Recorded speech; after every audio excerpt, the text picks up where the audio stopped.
Bom dia a todos. O meu nome é Renato Panda e pertenço ao CI2, o Centro de Investigação em Cidades Inteligentes do Instituto Politécnico de Tomar. Hoje estou aqui para falar um pouco sobre a Things Network, uma rede mundial de comunicações LoRaWAN, que é comunitária e que está a dar os primeiros passos na cidade de Tomar.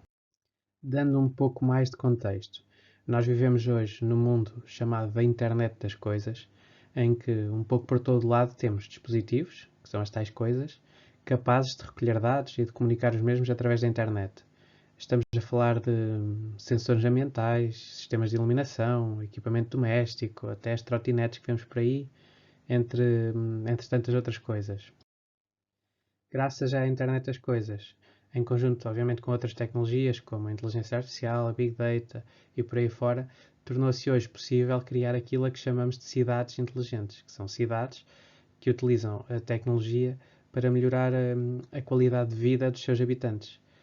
No fundo, tornam possível tomar decisões e fazer previsões mais informadas, com base em dados que vão sendo recolhidos. E isto levanta aqui uma questão interessante, que é como é que podemos ligar então estes dispositivos, a internet das coisas, os sensores, à internet, tendo em conta toda a questão das distâncias, o consumo energético, entre outros. Para isso existem várias alternativas, todas obviamente com os seus prós e contras. Temos, por exemplo, Wi-Fi, Bluetooth, que a maioria de nós se calhar está a usar para ver este vídeo, e que permitem grandes débitos, mas em termos de alcance são bastante limitadas.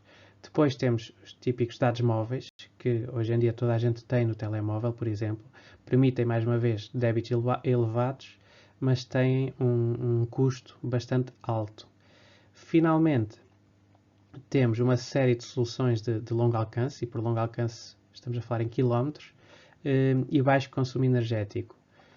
Com isto, ultrapassam os problemas das duas anteriores, mas têm como principal limitação a reduzida largura de banda.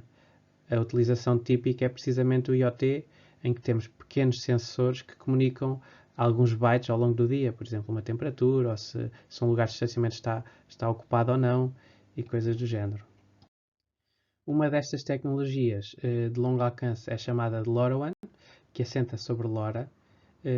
Estes dois conceitos são por vezes confundidos, mas resumindo, nós temos a LoRa, a contração de Long Range, e que é uma técnica de modulação do espectro, e depois temos um protocolo de comunicação aberta, a que damos o nome de LoRaWAN, e que é baseado ou assenta na tal tecnologia de modulação, na tal LoRa.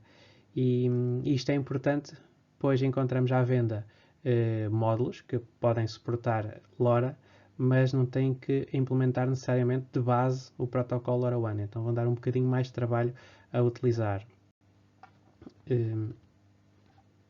Então, a arquitetura de uma rede LoRaWAN conta com pelo menos 4 partes distintas. Nós temos primeiro os sensores, ou nós, que enviam dados, que enviam mensagens via LoRa para os gateways. Por exemplo, a avisar que uma vending machine ficou sem stocks ou sem trocos.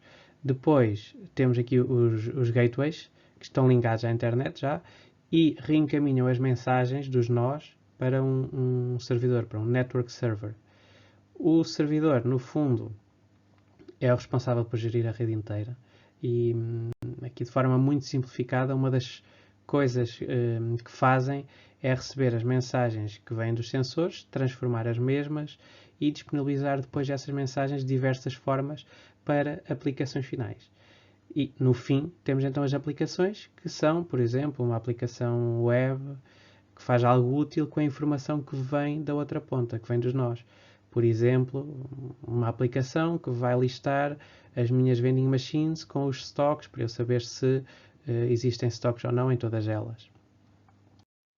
E isto leva-nos então à TTN, The Things Network, que consiste numa rede aberta, colaborativa e mundial, que permite a qualquer pessoa, entre outras coisas, construir soluções de IoT que sejam seguras, a um custo reduzido, já que vai usar uma rede comunitária, e por outro lado também permite a quem quiser expandir esta cobertura da rede em determinada região, instalando um gateway próprio. Que é precisamente o que o CI2 e a Critical Software têm estado a fazer aqui na cidade de Tomar. O processo ainda está em curso, mas a rede vai contar para já com 3 gateways ligados à TTN. 2 dos gateways são do CI2, um vai estar instalado no campus do IPT, o outro na zona velha da cidade, e um outro gateway da Critical que já está instalado há uns tempos.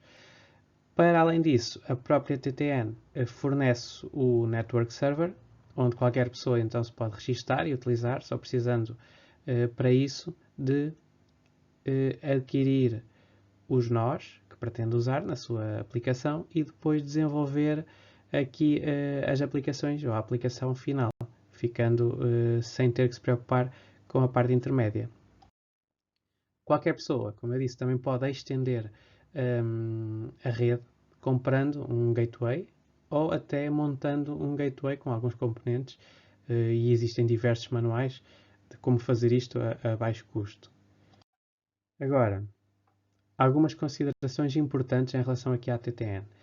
Primeiro, uma vez que se trata de uma rede comunitária e de acesso livre, aberto, o sistema impõe, obviamente, alguns limites para garantir uma utilização responsável. Cada nó que nós vamos instalar só pode utilizar 30 segundos do que é chamado airtime por dia. E este airtime está, obviamente, muito dependente do tamanho de cada mensagem que nós vamos enviar, do chamado payload. Por isso, é importante tentar reduzir aquilo que nós enviamos. Por exemplo, aqui à esquerda estou a simular que vou enviar uma temperatura de 4 formas diferentes e nós vemos que o tamanho da mensagem é bastante diferente. E depois existem calculadoras onde eu posso estimar, de acordo com os bytes que quero enviar, quantas mensagens é que eu vou conseguir enviar por hora e por dia. Do lado do servidor, é depois necessário formatar o payload, aquilo que chega dos sensores, ou seja, tenho que dizer como é que quer que ele seja transformado, porque vamos chegar a uma sequência de bytes, dependendo de como eu serializei a mensagem, e então eu tenho que configurar uma função para dizer eu quero que isto seja transformado, por exemplo, numa string JSON, como está aqui no exemplo. E para isto existem algumas bibliotecas que nos facilitam a vida e que permitem serializar de forma mais reduzida certos tipos de dados comuns. Por exemplo, há funções para a temperatura, para a umidade e por aí fora, coordenadas. E depois também disponibilizam funções para fazer a tal descodificação, o formato do payload do lado do servidor. Agora, um exemplo prático, simples e bastante reduzido mesmo, dado o tempo, de como é que eu posso utilizar a rede TTN, aqui com um Arduino que já tem um módulo LoRaWAN incorporado, um Arduino MKR One 1300 e um DHT11, sensor de umidade e de temperatura, que a maior parte de vocês já conhece de certeza. E depois de montar então o nó, estou a saltar toda essa parte, o que é que nós temos que fazer? Na parte da TTN, temos que nos registrar, criar uma conta, ir ao painel, então ao sistema, entrar no sistema, e vamos ter duas opções, aplicações e gateways. Se eu instalar um gateway, tenho que o configurar aqui. No nosso caso, vamos querer então ir a aplicações para criar uma nova aplicação. Neste caso, eu criei uma aplicação chamada Panda LoRa Test e depois de preencher alguns campos com dados sobre a aplicação, eu vou ter só que adicionar os nós que vão comunicar dados para a rede e, nomeadamente, para esta aplicação. Existem aqui depois 3 ou 4 campos que são importantes de preencher. O app EUI, o dev EUI e a app key. O primeiro até pode ser qualquer coisa.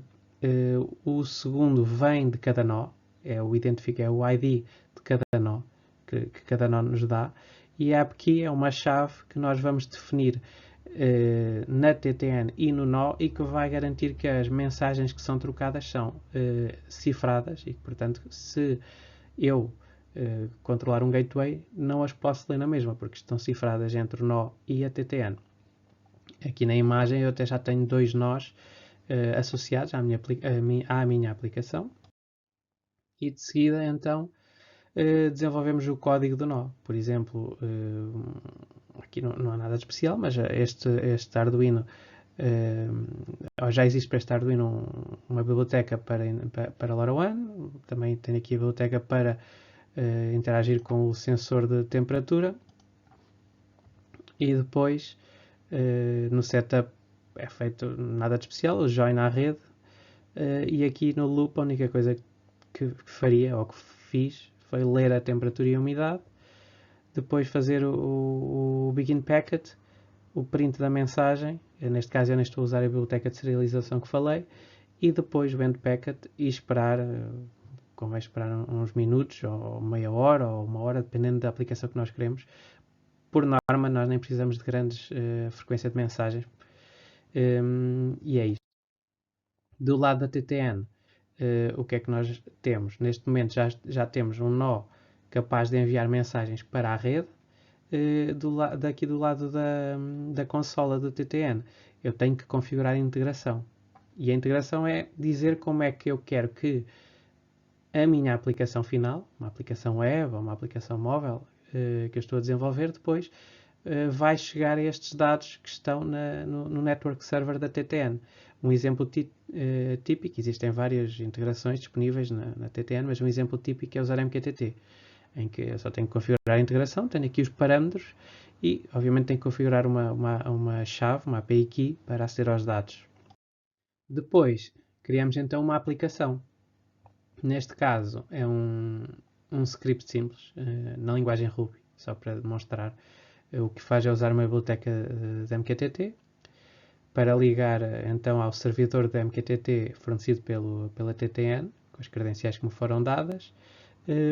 Subscrevo aqui a um tópico, isto tem a ver com o funcionamento do MQTT, mas a dizer que quero receber as mensagens estão organizadas por tópicos ligados aos dispositivos, ali um wildcard com mais, e isto vai bloquear enquanto não existirem mensagens. Sempre que chegar uma mensagem nova, eu vou imprimí-la na consola. É tão simples quanto isto. O payload que estiver dentro da mensagem. Porque a mensagem vai conter uma série de detalhes dos gateways por onde ela passou e tudo mais. Mas o que me interessa ali é o payload e imprimo o payload.